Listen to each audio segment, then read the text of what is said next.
Hey guys, welcome back to another episode of Beauty of the Twist. I'm so excited for this week's episode because we have our first tattoo artist. Go ahead and introduce yourself. I'm Edward. You guys probably know me as Active Edward on Instagram. Well, thank you for coming on. Here, let's take a shot first. Thank you for having me. Are you going to take that raw? Mm-hmm. Is it raw? Wait. Was it raw? No chaser. Take that with no chaser. I have my water. First of all, who chases tequila with water? Okay, so let's talk about how you got into tattooing. Okay. Because I've never had a tattoo artist on here before. All right. I don't even think I've had a guy other than like beauty industry. A zesty one? No, just like someone in the beauty industry. Okay. Like, I feel like I'm in the beauty industry too. I mean, you are. Because Yeah, a tattoo is beauty. So, Yeah. yeah, technically you are. Every Makes industry people has feel beautiful. good, you know? So, Exactly. Every industry has a beauty in it. yeah. So tell me how you got started in tattooing.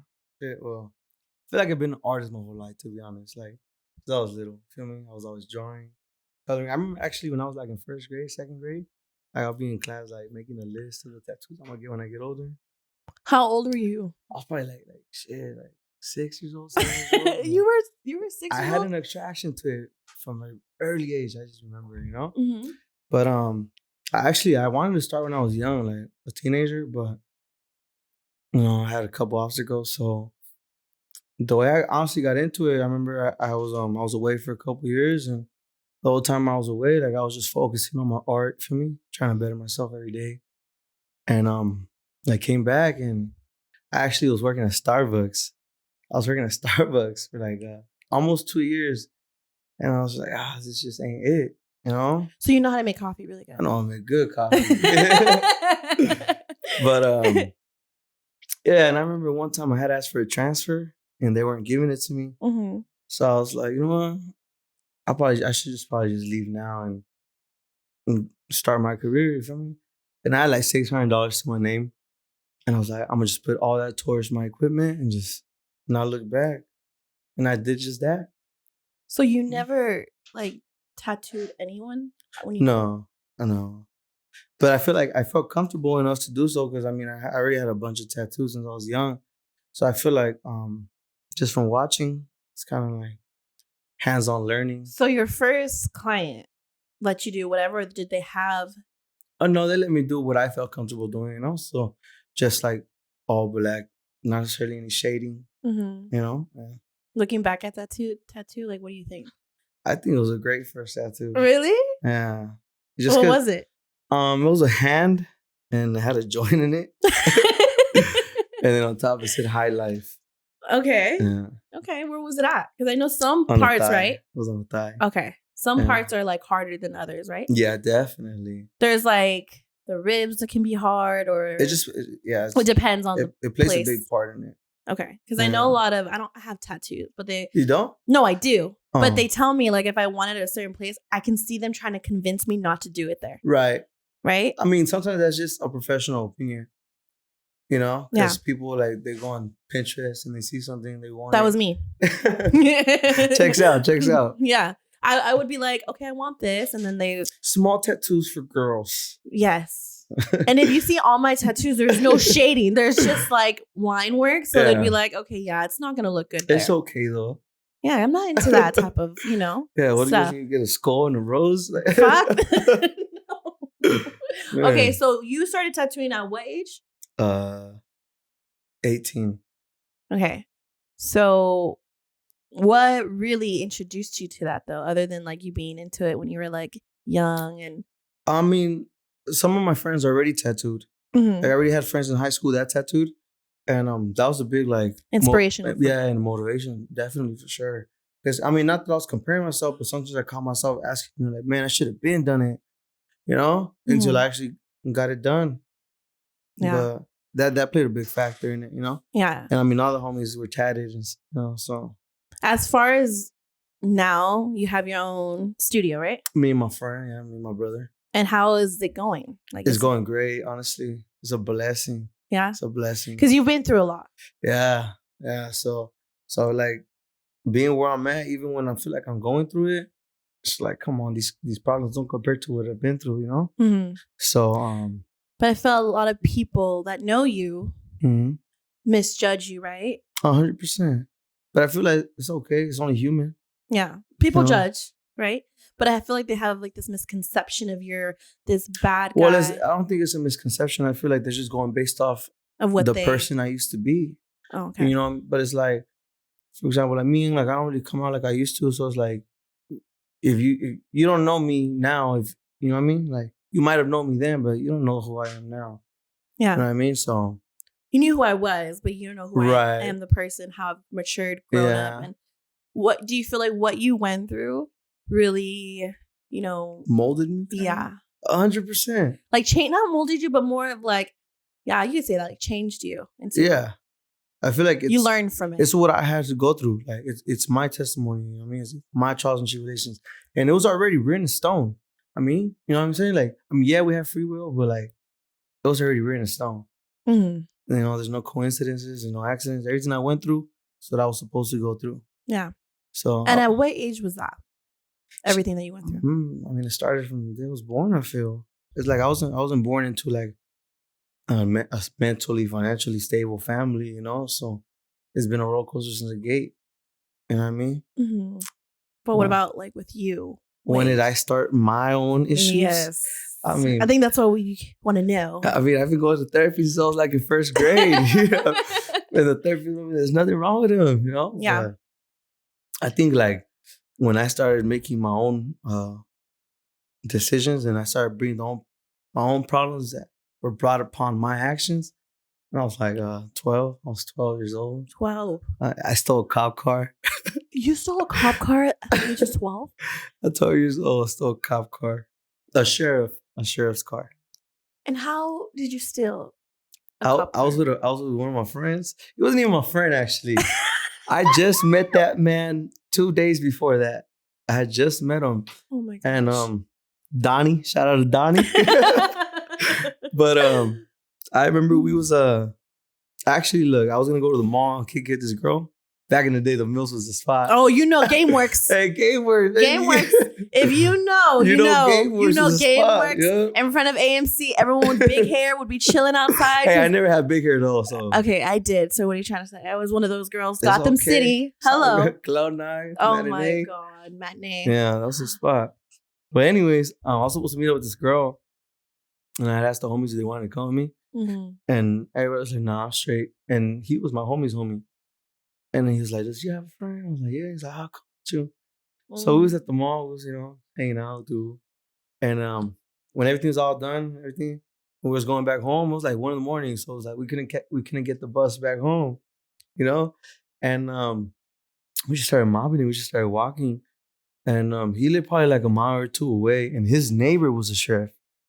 He knew where he kept like the spare key, because like sometimes you can take like, so he knew where it was, and he's like, "You don't steal his car?" And I was just like, "Shit, like, I don't know." He's like, "Just do it." So we went in his garage because he knew, like, he already had it plotted. When we got in that motherfucker, we just took off. Oh my God. And then what was the whole ending of this? What happened to you? I remember he crashed it. So he crashed it right there on Concourse by those apartments. It was an empty lot at the time. And he was already filling himself, driving one hand. And he went over a curb, and like when like they're still building it, like they got the metal sticks sticking out. Uh-huh. Well, he went over it. Like he panicked. Instead of like just stopping, he pressed on the brake, and we went over like a gate, and it said no trespassing, and we broke the whole gate down. When we got the car, we just started running out. We're just running. And then he was like, "Wait, my phone." I was like, "Man, forget your phone." He was like, "Bro, they're gonna know it's us." Like, so he goes back and gets his phone, and I'm still running, and I hear like a flat tire. I look back, and this fool put the car in reverse. He's like, "Get in." So I get in the car, and then we just see, like, we're driving right here down Haven, where the airport's at. Yeah.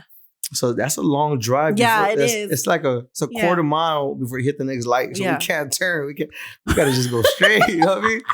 And I hear like burn rubber, and I just see the tire fly out. Oh my god! And so he stopped the car. We just ran opposite ways, and where Avocado Burger. Oh my god! Yes. So I ran in the 7-Eleven. I ran inside the 7-Eleven, and I remember like I went inside and I had clothes on me. So like I just switched my clothes inside out and came back out. And as soon as I came back out, like I thought I got away. And the next thing I heard, whoop, whoop, in every direction. And I was just like, man. And then I remember like one of the police officers, he slammed me. Like I didn't even feel him coming. He just slammed me and threw me in the cop car. And the homie was already in there. I get in the car and I look at him. He's all cuffed and he just looks at me. He's like, oh hey, my like, bro, like, gosh. I'm over here thinking like, oh, hell no. A 12-year-old still in a sheriff car. Hey, but you know what? I look back and it's a great story to tell, you know? And the consequence, honestly, it's like a slap in the hand. I was a kid, you know? Yeah. So like when I went to jail for it, like the judge, I guess like they say like when you're that young, your brain's still developing. And I used that and I ran with it, you know? And I was like, I don't know the difference between right or wrong still. Like so when technically you didn't have a record then because it was just kind of like it was your child. I was a child. Yeah. So they only gave me 45 days. Also. They had actually offered me house arrest, and then they asked my mom in court to like, do keep it. She said keep them. Like keep them. So then after when you actually went and you got into more trouble, right? That whole situation. It was a thrill, honestly. Yeah. It was a thrill. I think that's why I did. Like people would like ask me like, was it for attention? Like were you going through stuff at home? Like, and honestly, despite all that, like it wasn't never that. Honestly, I made my own choices. You know, whether it came with a consequence or not. Yeah. And so when you were, they say locked up, right? I don't know the whole fucking jail shit. When you were locked up, right? Yeah. Did you, because there's a lot of people that sneak in needles, right? And they do tattoos and stuff, right? Is that like, or am I just fucking like making this shit up from TV? Like, because that's more like once you hit county and stuff like that. You got people that make homemade machines out of just a battery. Yeah. A pen cap and a wire from the TV. They just break it, you know what I mean, connect it. But even like when I was like before I hit like the county, when I was like in juvie and we would just do like stick and poke. Like we would get like our paperwork and sometimes they would have a staple and we'd like bend the staple open and like grind it on the floor so it could like sharpen it. Mm-hmm. Then we'd wash it with some bullshit soap and then just we would actually attach it to a pencil. So you attach it to the end of a pencil, and we get pencils like this little, and then we'll get like our blankets. They're like, so we'll like pull a string from it, or from our junk, and then we'll just tie it around to tie in the needle to the pencil, and it would just like stick it, like just poke it, you know? Dang. Just poke it, make our own ink. So damn. But you don't really see that like in juvie and stuff. You see that more once you hit like county and like jail or upstate. So then after you got out, you worked at Starbucks and then you had $600 to your name, right? Yeah. And then did you go into like your garage? Did you go? Well, at the time I had my first apartment. I had just got my first apartment probably like 2 weeks before that. And so I was just sitting out of my living room. That's where I started. How were you affording that? Like, to be honest, shit, it was all my baby mama. You know, shout out to her. Like, oh, I love her. Shout out to her. She was holding it down. To be honest, like, she was working at a Ruby's Makeup Academy. Mm-hmm. So she was making her good little money, and I would tell her like, "Don't trip, won't make it, do it," you know. So she was holding it down, and I was working like I was in and out of little warehouses for like a week here, a week there. Mm-hmm. But I actually worked at a warehouse for 2 weeks, and they fired me.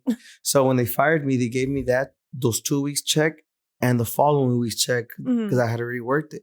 So they gave me like a cool $2,000 at once. Oh, okay. So it was perfect to just quick down payment on the apartment. We just got approved right away. So if it wasn't for me getting fired and getting that little check, you wouldn't have. Yeah.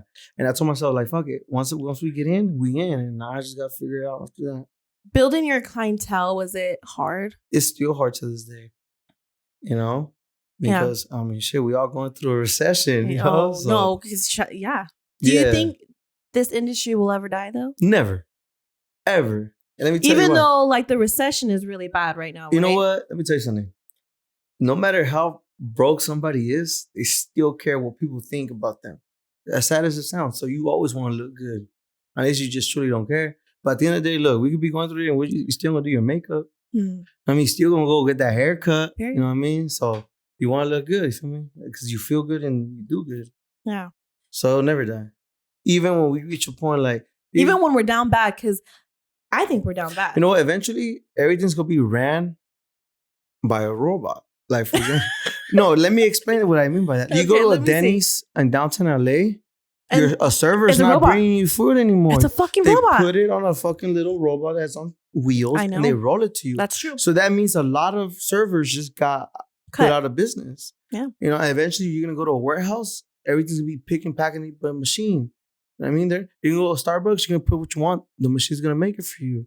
So all those people are gonna be put out of business. So how do you think that's gonna end up? Like horrible. The rich is gonna get richer and the poor is gonna get poorer. And I mean, those self-employed entrepreneurs. I mean, we self-employ for a reason, so we'll figure it out. Yeah. You know, because I have all this, right? Yeah. And there's always bad days, there's good days, but I always know that there's gonna be better days. You know, like I'm good, and then I'm like really good. Yeah. You know, but our money's never steady. So like I can make $1,000 one day and $100 the next. But I think that's why it's very important to manage your money wisely. 100%. And it's like you can make all this money, but if you have nothing to show for it, you're not making nothing. So that's why investments. You know what I mean? So even because if we don't work, we don't make money. Absolutely. But we want to reach a part where we're financially free. You know, and I don't mean like, oh, I got this much. No, I mean where you're financially free, where you can spend time with your family and your phone is still because you're making money. And that's cash flow. So you get the cash flow going from your businesses, so you don't got to be there to make money. Yeah. But you want to reach a point where your money makes you your money. Wow. You know what I mean? Like my friend Jacob, he tells me all the time, the man makes the money. The money doesn't make the man.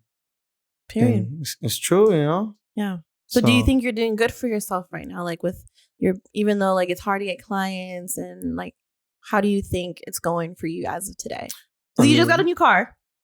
She got crashed into, right? But congratulations. I had a car that was new to me and took that shit.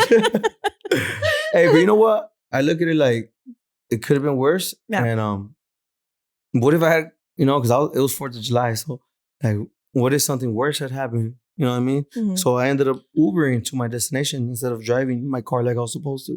So, and let's just say he wasn't driving. He was just parked. Right? It was parked. My car was parked. Yeah.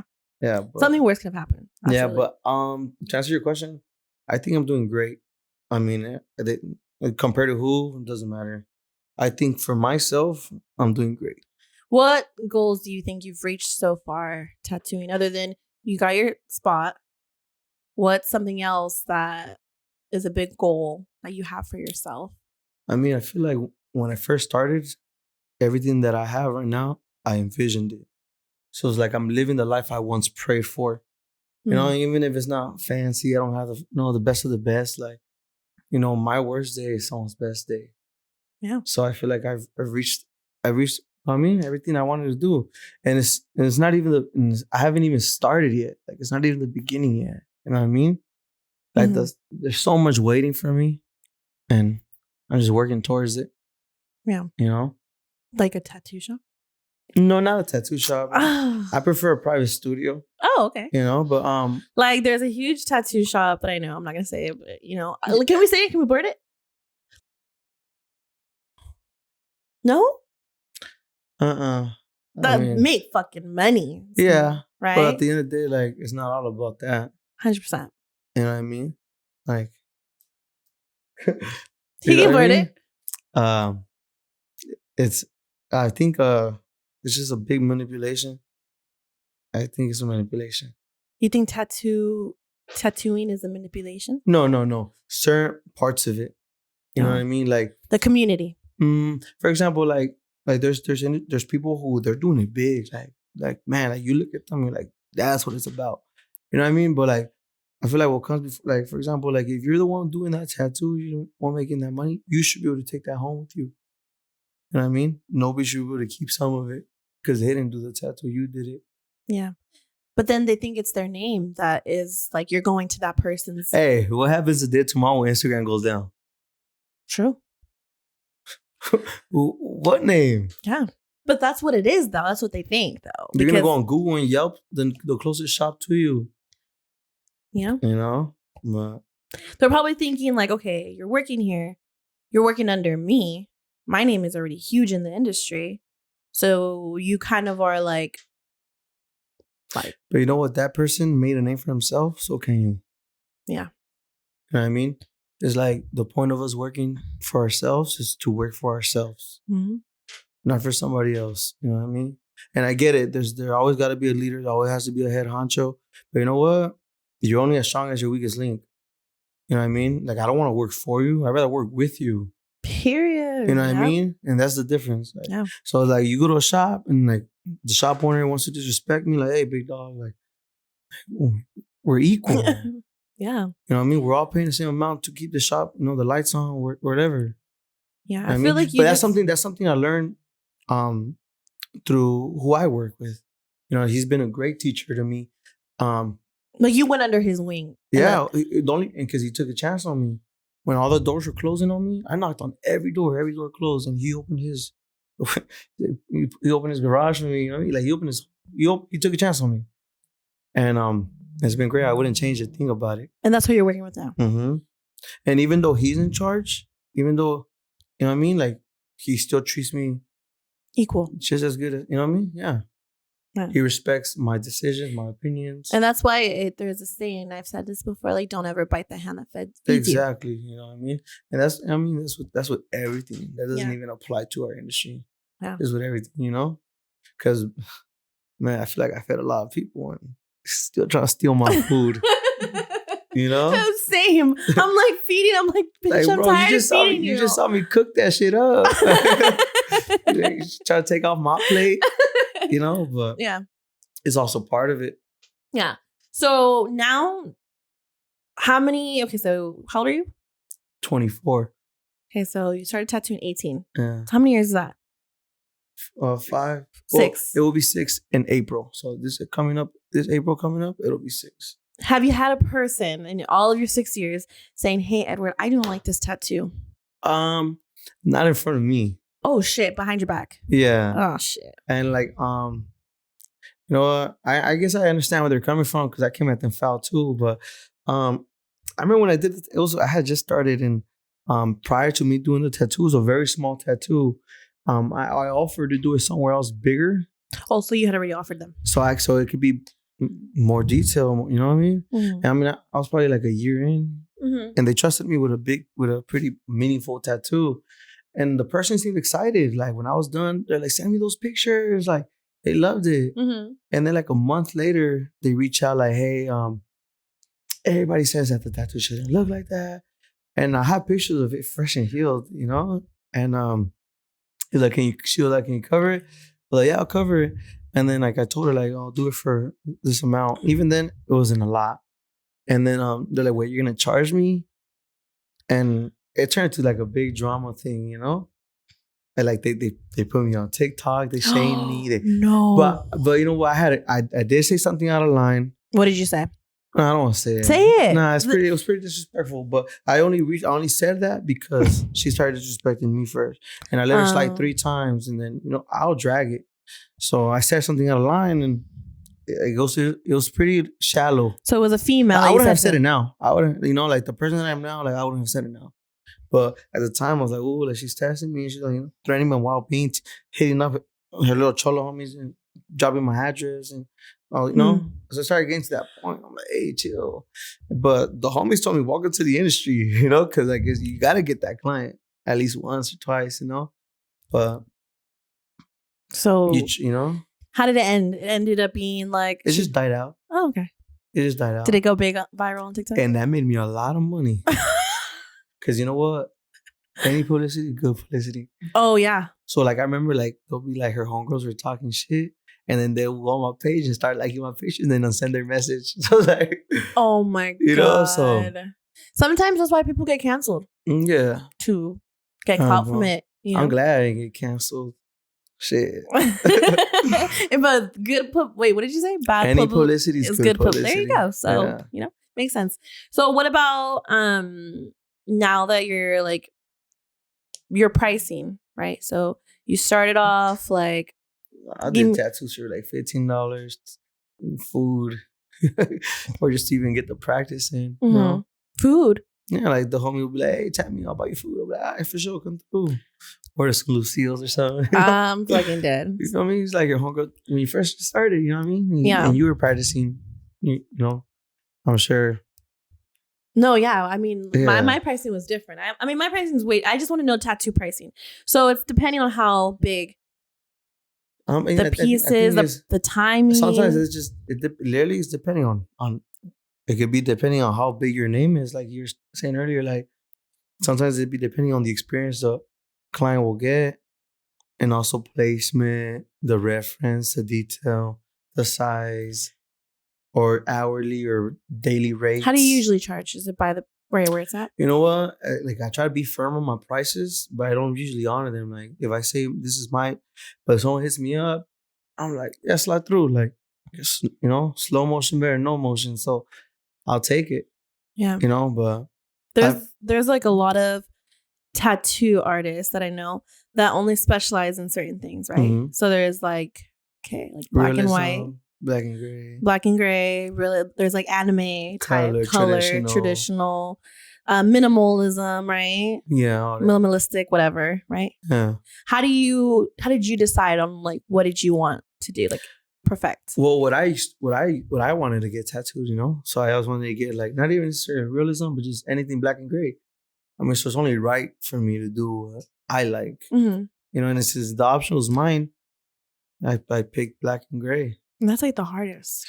I think realism is the hardest. Realism is like portraits? Realism is just like you have a reference. Like I print out a picture of a tiger and then I copy the picture, you know what I mean? Mm-hmm. Exactly how it is to make it look as realistic as possible. And then and I'm black and gray. So it's not going to be what you want. It's my style. But if you're booking me, it's clearly because you like my style. Yeah. You know what I mean? Yeah. Which is black and gray. It's so fucking hard to know the tattoo community. I mean, so is everything. Yeah, but it's like, oh my gosh, I feel like tattoo artists don't get enough. They do get enough recognition, but I feel like by our people, by your people, there's not really recognized by our industry. You know, it's because I feel like people think it's a hobby. They don't realize it's the way that our families eat. You know, that's why our time is wasted all the time. That's why we ask for deposits. And the big deposits, not even a small deposit. Like for example, like people will be like, oh, sorry, I got called into work. And I'm like, well, I thought I got called into work. You know what I mean? But clearly not. Yeah. So that's and people think, oh, don't worry about it. Just let me know when you're ready. Like, and that sucks. And that sucks because, and I feel people waste your time because you can have that one client a day. That'll put you up. That'll put you up. Like, it's gonna be like $1,000 tattoo and you're like, that was my money to eat. That was my money to feed my family. Like, you know? So I feel like they don't get enough recognition of like, you know. But you know what? We're going to reach a time, you know what? As the day passes, it's getting so normalized. Like you see doctors with tattoos, you see lawyers with tattoos, you see, you know, people in the law enforcement, everything. Because before it was like, let me get this job first. Or let me get this job first because I can't have tattoos. Right. I see fucking sheriffs, cops, everyone with. I literally went to go pick up my prescription at the doctor's and the nurse was there and all fucking tatted, you know? And I think it's not because the way you look, but just how you present yourself, you know? You could like a certain style or like a certain thing. You know, it's crazy. Like you see some tatted up people and they're like head to toe. Those will be some of the most respectful people you ever meet. Yeah. You know what I mean? And then you see someone who's judging us and then they're so shallow and disrespectful. And they're not tatted. You know? They're all against it. Yeah. But if it's not for you, it's not for you. Yeah, but I feel like the tattoo industry's coming up, so. Right? No, we up next. I mean, y'all have always been up. Yeah. But I feel that, like, with tattooing, it's like a lot of people, like, what is like an advice? Because a lot of people are trying to do it, right? What advice would I give? Yes. To just jump into it. But what if someone is scared, okay? For example, I have this like client. Okay. And this is like real true shit. She loves drawing and she's barely getting into she's the one that kind of like convinced me. She's like, you should have, because she watches my podcast. She's like, you should have a tattoo. Yeah. A tattoo artist on your podcast. And she wants to get into it. She's like, girl, I don't even know where to start. Like, I don't even know how to even go from it because there's so many people that are in the industry that their head is so high that she's not, you know, she doesn't know where to ask for help. Yeah, because do it yourself. Honestly, your best teacher It's probably YouTube. You know what I mean? You go on YouTube and you start. Because people are going to want you, like, especially if she's a girl, it's going to be harder for her because, like, men, they just feel superior to women. So say she goes to a shop and they want her to be an apprentice, like, she's going to be throwing out the trash, breaking people down. It's like, I thought you wanted to learn how to tattoo, not clean up after me. Yeah. You know what I mean? And you don't need to go to school for tattooing, right? I mean, they're schooling for it. Like, there's amazing schools for it, but I mean, come on, now. Like, you could teach yourself. You could learn yourself. Just like anything. Just like when girls do lashes, or they probably take a quick course just to learn, or when they start doing nails, or even body sculpting. Like, all you did, you went on Amazon, you bought a kit, you told your homegirls come through. There's so much more to yes, but that's how you start, though. Yeah. Okay. Yeah. And you start learning, or you have people that, like, friends. Like, for example, I'm thankful that I had a lot of friends. So and I always ask questions, and I just took all the knowledge that they gave me and combined it. And like, for example, like, I'll ask my friend, I'm like, oh, how did you do that? And then he'll tell me it'll be completely different than what somebody else told me. Mm-hmm. But I try both. And whatever helps me, then I just go with that and I just run with it. Mm. How do you feel about, like, picky clients or clients that are lagging? I think that's okay. I can handle it. I feel like I could fake it. Like, not saying that I'm fake, but, like, for example, like, when not to go back to that, but when I was in jail, like, I'd be in a dorm with 60 grown men, and you know how many different personalities that is? And somebody's wife just started cheating. We got an angry guy. Somebody's over here scared, and they're crying over here. And then we got the people who think that they're big and bad. So, like, I learned how to adapt to people and what they're going through, and I learned communication. I think that's a big factor. So, like, I could, I don't mind a picky client. So what if they're like, here, put this, you put on the sheet, then you have to take it off again. And like, no, do it this way. Take it off again. It's their body, however you want it. You're the one that has to walk with it. You know what I mean? So I would say patience, 100%, right? Yeah, definitely. You gotta go outside and talk to yourself for 10 seconds and come back in. Yeah, but I feel like I knew that was part of it. That was part of being a tattoo artist. Like you're working with people and you're spending a lot of time with somebody. So like you gotta be likable. Yeah. Because there's a lot of tattoo artists they're great artists, but like who they are as a person, no personality, no sense of humor, but they got skill. But that will only get you so far. Yeah. You know what I mean? So you have to be likable because a person is going just for your work, but they're also going for like entertainment in a especially way. That's what you're promoting. If you're promoting that on Instagram, like that's what you got to give, because a lot of people, they want that experience. Like, it plays a big factor in it. You know what I mean? Especially if you have a big name. Mm-hmm. Like, let's say you looked up to this tattoo artist for so long and you finally got an appointment with that person. And then you get tatted by that person. And they had their headphones on. And they had their headphones on and they didn't give a fuck about you. They gave a fuck about just getting their money. And you walked out of there like, damn, I love my tattoo, but I hated him as a person. Yeah, and that sucks, Yeah. But everybody's different. I'm glad that I get to work in a very healthy and fun environment. Mm-hmm. So like me and my his name's Jacob, me and him, we could be having like a horrible day. But the moment we walk in, we're just like, what's up? And it's just like, you can't hide the energy. Like the energy's there. So we just have a great time. We provide our clients with a great time, a great atmosphere. You know what I mean? We got snacks for them. We got drink for them. Whatever you want, Yeah. We try to provide. It's the whole experience for them. And like I said, you're spending a lot of time with this person. Yeah. Like you want them to at least be comfortable. Mm-hmm. So that's what it is. Well, cheers to that one. Oh my God. You're going to take that whole thing? That is... How do you drink that without no chaser?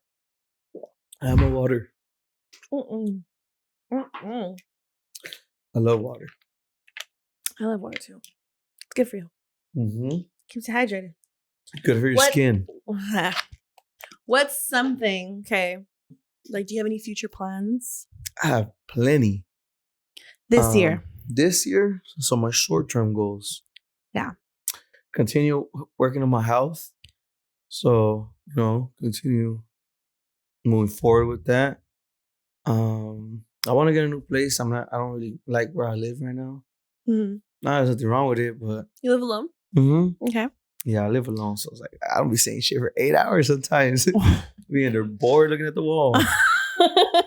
TV all broken. Oh shit! Don't tell me it's on the floor. You got the mattress on the floor. My TV's hooked up. There's little LED lights. Oh shit! Nah, I used to have a mattress on the floor. Shit. Oh shit! But that's where it all started. Mm-hmm. You know, but my goals, continue taking care of my son, growing as a person, as a dad, continue to build with my people.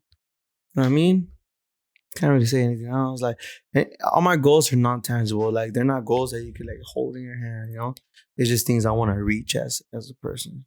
Yeah. But now my long-term goals, and it's like I want to get a house and all that extra stuff. But material stuff. Yeah.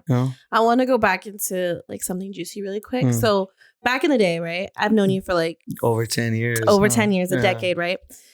You were like always this like popular kid, but then troublemaker, and then that whole thing like brought you like really down. Like, how was your family and that whole experience? How was your girlfriend at the time in that? How did it affect them? I mean, it affected everybody around me. Like, it was selfish for me to think it only affected me. Yeah. But I can't really speak for my family. Like they were always doing their own thing. We all had separate lives, so I feel like, hey, well, that's what happens when you do what you do. Type, But did they ever get bashed by the other people that were involved? Yeah. Like I remember one time, I came out. I didn't come outside. My mom came outside, and her whole car was scratched up, popped tires, broken windows. Because it affected a lot of people. It was a tragedy, So it came with consequences. It came with lifetime consequences, and I think that's when I realized like I gotta change. I gotta change something. It's clearly what I'm doing is not working. Mm-hmm. And you had your real ones next to you by your side, right? Yeah, I probably had a couple of them. And did you feel like you lost a lot of friends in that? Like I feel like when you ask God to protect you from your enemies, don't be surprised when you lose friends. So I lost people that served their purpose in my life and made room for people that are here to teach me something new. Mm-hmm. So I didn't feel like I lost people that... sometimes I did lose people that I pushed away though. You know what I mean? But not necessarily lost somebody who like truly cared for me. You feel me? Mm-hmm. So they were kind of just like people that were like in there for the entertainment. Yeah.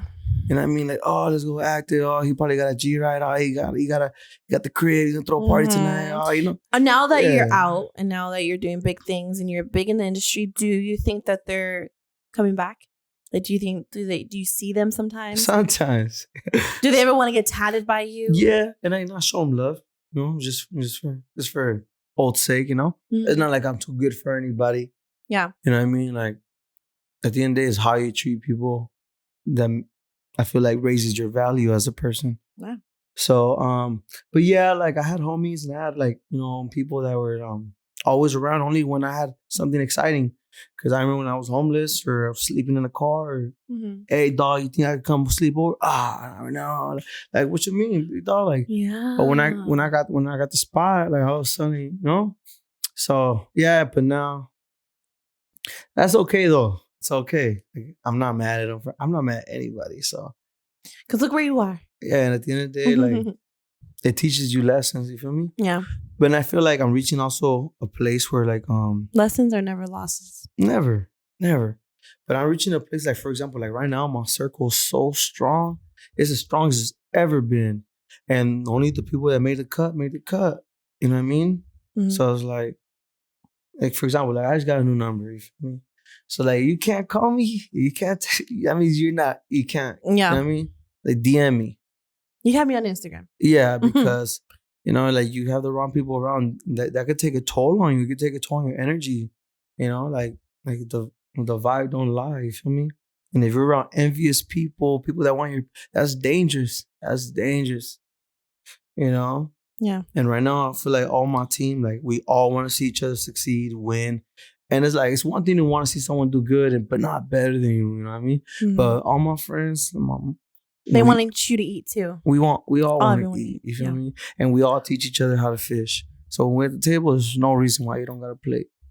You know what I mean? Mm-hmm. Like, the game is sold, not told, but we all help each other grow as men. And were these friends with you from the beginning, or you kind of just... Some of them were. But one of my homies right now, he's like my best friend. He said there's people that have been day one, because, you know, you guys go way back. Mm-hmm. And there's people that are day one because it's been solid since day one. You know what I mean? So, like, I got a couple new friends, but shit, they've been more solid than friends that I had for over 10 years. Mm-hmm. You know, so...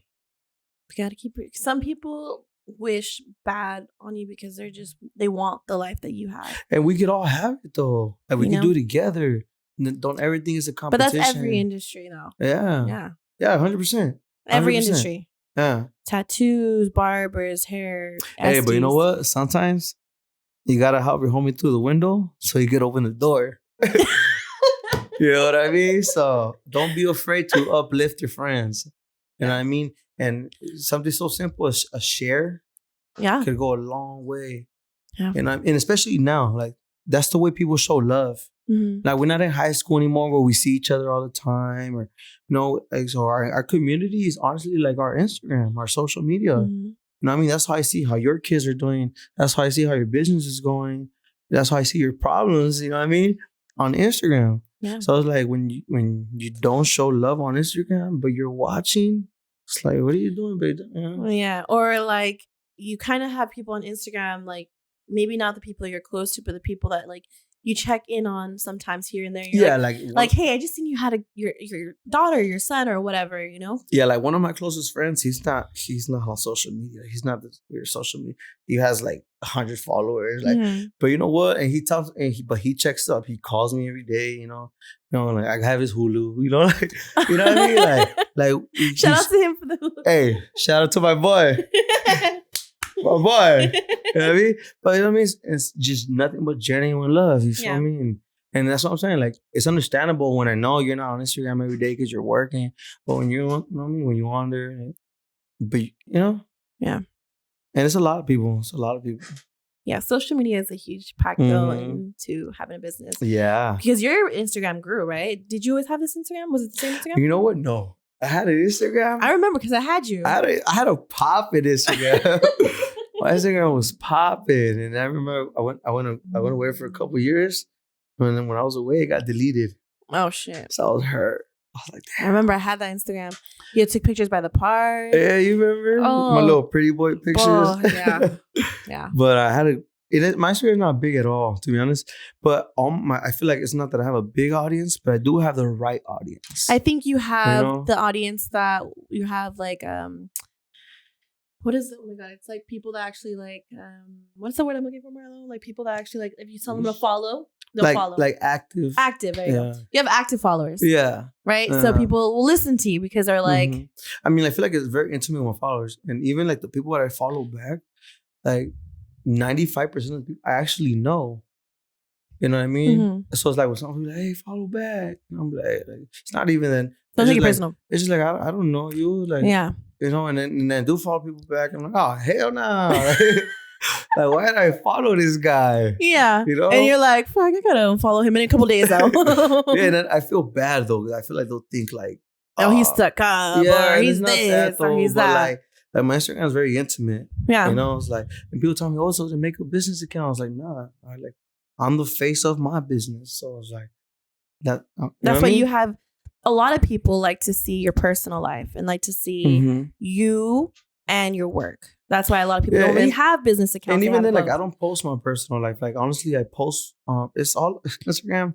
I told the homies, like, you know what? Instagram's a movie and you're the main characters. You know what I mean? It's your Instagram. So you dictate what you want your audience to see. Absolutely. You know what I mean? So it's like, as far as, like, we don't post no money, we don't post no guns. You know what I mean? Like, we're lacking and we're broke. You know? But I'm so dead. And we only post what people want to see with it. And for example, for me, I used to post a bunch of bullshit. Like, my shit was shadow banned for like 2 years. Oh my gosh. Appropriate things I would post. You know, so like now, like I post me at the gym, and like now when I go places, like I see you. It's like shit. I'm trying to get it too. You know, and now like I post my little quotes and my work and my child. Yeah. You know, if you want close friends, you know. Yeah, sure, I'm playing. No, you're not playing because I'm not on there, so I don't know. I can't tell you. That's what I said. I'm playing because it don't exist. Okay, but your work though, like social media, like do you get a lot of your clients from there, or is it kind of word by mouth? I get a lot of my clients from there, and a lot of it is word of mouth. You know. Yeah. I mean, I feel like if anything, I feel word of mouth is way more. Like it'll have a bigger impact than social media. Because I mean, shit. Like, when have you ever seen a Lamborghini commercial? Never. No. Because they don't gotta make one. So he got that. You know what I mean? So that's true. Like you see, like even with financial companies, like you'll see Allstate commercials all the time. You'll see State Farm commercials all the time. But like you won't see like a commercial like about like let's say Primerica. And they're annoying. You know what I mean? But you know them because... But they're the biggest financial company. Because they actually go around and they don't gotta promote. Yeah. It's all word of mouth. You know what I mean? So do you think that's like the biggest way of like someone in this industry? Your industry. I mean, it's our industry too. For example, like say you just did like a whole... 12-hour session for yourself. I'm saying for myself? Say you just did like a whole like... You did a facial, a Brazilian wax. And then after she came out, got her nails done at the nail bar, you know? Like, and she goes and she tells her homegirls, you know, 3 homegirls are gonna come. And then those girls are gonna go tell their homegirls, like, bitch, where'd you get your nails at? You know what I mean? So it's like... Like, who waxing that coochie? Because you know what? A lot of the people you post it, she is. Like, you post it, and a lot of times they'll just click through it, you know? But it's like, even with my barber, like my homie Louis, shout out Louis. Honestly, like for example, like him, like I tell all my homies, and like I'll come to, and like all my homies, look, we all got beards now. We all have beards. Like, we all have our little beards going on, and we all have a different type of beard though. But sometimes we'll get fucked up. Like I'll be like, oh dog, why'd you do that to me? You know? And then like they'll see me and they'll be like, damn, you're like, your shit look crispy. I'm like, well, get right. You know? Like, you're out the homie. And then the homies will come and get right with him. You know what I mean? And it's based off word of mouth. Yeah. Yeah. And I think that's what it is. So, I think word of mouth is a lot better because I feel like you'll always go to the person that you trust. And then you trust because even with celebrities. For example, like there's a couple of tattoo artists in the industry that tattoo a lot of celebrities. But it's not what they know, it's just who they know. So I'm sure, like, say like an artist goes and gets tatted, another artist is gonna be like, oh well, clearly if he went to him, then that means that the vibe was right, he was trustworthy. Because celebrities, you can't just come around them. You know? No, you can't message them on Instagram. I mean, the big actual blue check marks, you just can't. Yeah, not the ones bought. Yeah, you know what I mean. The ones earned. Yes. So I feel like that plays a big part in there. And that I want to get there. Shit, I would love to have a couple NBA players on the roster. You will one day, though. Yeah, 100%. I already had a couple in the DMs that just didn't go through with it. I was like, why didn't they go through with it? I don't know. I would have been like, look out. Would you do it for free? Yeah, I told them it was free. I'll go to you, even if. I told them that. Well, they asked for that. They're like, for example, like my favorite artist reached out, you know, but I DM them because and a lot of times it says seen, but like you saw it. So now next time you're in the studio and be like, oh shit, let's get tapped. Oh, hold on. I think it won. Oh yeah, look, he messaged me. Next thing you know, they're calling. But I feel like artists and like celebrities, like you're on their time. You know what I mean? Yeah. So it's like you just gotta sit there and wait, you know? And that sucks sometimes, but it's part of it. Even like you should do like micro influencers. I feel like those smaller influencers, not as big ones, will get you more. You know what? I feel like right now, I've been networking a lot. Like I've been outside. But when I'm outside, I'm not outside. I'm thinking, okay, what kind of outside are we talking about? Because we said you lost your voice at the club. So we're talking about what are we talking about? Hey, I was singing. I was singing some Valentina Elizalde, you know. So I had to do that.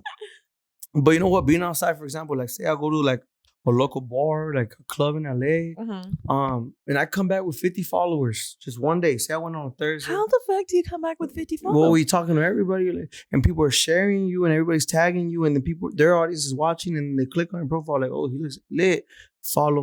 You know what I mean? Yeah. So say I get 50 followers. Out of those 50 followers, say 10 hit me up for an appointment. Out of those 10, that's just playing in like minimal. And say out of those 10, 5 actually lock in a deposit. And out of that 5, I make like 3 or 4K. And that's off one time of just going out and networking, not going out and getting shit-faced. Yeah. Going outside and networking. Just have a drink in your hand and really go and networking. Just vibe. You know? And just vibe with it, you know? No, because that's what I did in Vegas. Mm-hmm. It really gave me clout for that. And it happened. And it was like beauty events. Yeah. And I went and I went with my boyfriend and I knew exactly. I told him, I was like, he's never gone to one of these. He's not on social media. You guys went to go see Shadi Bay or what? No, it was like an esthetician event. All right. And we went, and my boyfriend is not into social media. He doesn't have a social media at all. But those are low-key the men that like, I feel like women want. Like, oh, yeah. Girls want men that don't have a social media. They want the ugly guys. Yeah. They want your man to Except be my ugly. man's not ugly. And then you complain that he's ugly. It's like, yeah, I feel you. But listen, so we went and I told my boyfriend, I was like, just stay right here. Let me do everything that I have to do. Watch Big Mama in action. Yeah, exactly. And he was so confused. He was like, how did you just go up to like 6 different people? Because my boyfriend, I'm very extroverted. And my boyfriend's very introverted. My boyfriend already has his career. He already has his job. So he doesn't have to go out like me and try to make like networking, because it's very different for what I do, right? Mm-hmm. So when he sees me go and talk to like 7 different girls and get 7 different Instagrams, he's like, how the fuck did you do it? And I'm like, you know what? Like, you gotta be a salesperson. You gotta sell yourself in a way to present yourself, as in like, I'm gonna make sure that I'm gonna present my business like the high fucking best business out there. Like, hey, my name is Deanna. I go by Didi, and this is my shop, and this is what we do. Yeah. And what do you do? And I always ask them an open-ended question, like, so exactly what do you do, and where do you do it? You know, not something where they could say yes or no to, right? True. So he was so amazed by me going to like network, and that day I got so many followers because I was like, I had 1 drink in me, and I was like, okay, I'm gonna carry this fucking drink, acting like I'm. And I went up to the girl like super natural. Hey, girl, I like your shoes. And then she was like, oh, thank you. I'm like, where'd you get them? Da, da, da. And then it went from like, oh, so what do you do? Mm-hmm. And that's all I went. Same. Every single time. And I show love, you know? Yeah. I show a lot of love. You have to. So like say we at the club or whatever, and like I see someone fly, I'm thinking like, ooh, him and I, we can fuck it up. You know what I mean? No, for real. Yeah. So, and they show love back. A lot of the times, unless you're an envious person, like they show love. Yeah. And those are the people that will make it. Mm-hmm. You could tell someone how genuine someone is. 100. Like I said, energy. Yeah. You know, like you could tell when someone's faking the funk. Yeah. You know? 100%. Especially in our industries. I feel like your industry and my industry are different, but we have beauty in every industry. You know what? I feel like the beauty industry, the tattoo industry, and like the strip club industry is all one big circle. How do you think the strip club? Okay, well, I can kind of see. What exactly? Just answer your own question. Look, the old girl goes and gets her BBL, comes back. What does she need?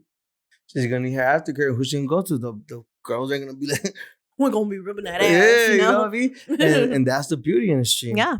And then, you know, they get their little lipo and they get their lips done. What do they want next? They want to get their lashes. Mm-hmm. So they go to the lash, you know. And a lot of them got ink too. And they want to get ink, you know what I mean? Because you're selling yourself. So it's like the way you look is law of attraction, you know what I mean? And that's why you said we'll never die. Mm-hmm.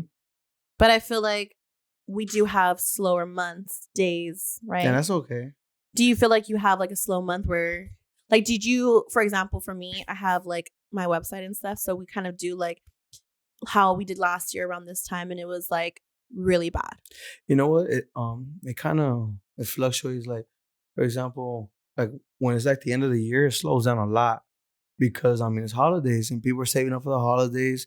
They're traveling. They got to get gifts. Mm-hmm. Tattoo's a gift, baby. You know? Yeah. You know what I mean? It's a gift. But you know what I mean? So people saving up for that. And then right after that is New Year's. And when New Year's is the first of the month, you got to pay your rent. But once like March hits and people are getting the taxes, that's when it hits. So like it'd be smacking from like, unless you already got it like that and you're booked like a year in advance and shit, salute to you guys. But from like for me, for example, from like March to like September, it's very good. Mm-hmm. You know what I mean? So we're the total opposite. Oh, really? Yeah, the beauty industry is horrible for me. I mean, it's been like that. Here, I've asked a lot of people in the industry, like July and August are the worst. Is it because of the heat? It's because people are spending money on back to school for their kids. People are on vacation, so they don't really want to spend too much. Like they'll get their nails done, or they'll get like the smaller things, but they won't get like the whole shebang because they're like, okay, I'm going on vacation, I need to save, and they won't really be here. You know, so it's kind of dies down from like July to August. Oh yeah, for sure. August is a slow month because I feel, and that's my birthday month too. So I'm like, you're a Leo? Yeah, I'm a Leo. Oh shit. Does that make sense or what? Yeah, my mom's a Leo. What are you? Cancer. Oh yeah.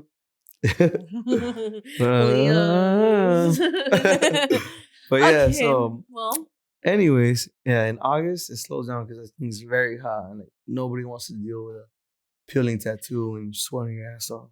Yeah. So. Well, you're doing so good for yourself, and I'm proud of you. Thank you. You better get booked more. I mean, you're already booked. Yeah, that comes with time. You better, when you come back on this next year, on another season, for next season, you better be a year in advance booked. I'll come with a bigger chain. You know? you could judge the man based on his chain, huh? Really? Hell yeah. Some of them, though, just like, what's her fucking name from Dr. Phil? Barbie, what's her name? That girl Bad Baby. She says sometimes she be wearing fake jewelry. Yeah. But I'm talking about men. For example, you go to the club and you know who's a trapper. You know who's trapping. you know who got that money. You know. I don't club like that, so I don't know. Me either. I'm just going based on what I see on people's stories. You're not on the close friends, so you don't know. Me either. I just go to traviesos. Oh my god. Okay, well, we always end this podcast with a quote. I didn't tell you that in the fucking beginning. Yeah. So you got to come up with a quote. I'll come up with a quote. And you can be whatever quote you want. For someone that's new in the industry, a regular quote, something that means something to you. Mm-hmm. Yeah. I feel like I make my own quotes, but I guess here's one. By Vince Lombardi. Winners never quit and quitters never win. Short, sweet, and simple. Say that one more time because I'm trying to. Winners never quit and quitters never win. Period. Okay, now I get it. You know what I mean? I get it now. That's true though. What do you think about that quote? What do you see from that quote? I think it's everything. You feel me? Like you can't. For example, you can have faith that you're gonna make it, but if you're not working towards those goals, you're as good as dead. I mean, so like you gotta keep going. You feel me? And like you said, like every L is a lesson, and it's part of winning. Like you're not gonna win without taking an L. Yeah. You know what I mean? So well, thank you for being on my podcast. Thank you for having me next year. 100%. I don't got a shot, but fuck. Empty cup. We'll pour a shot. We'll pour one shot. Pour this shot and then we out. We outie. Thank you guys for tuning in, and we'll see you next time. That's a big ass shot. It's for the road. Damn. I didn't drive. I got my DD. DD. Bye, guys.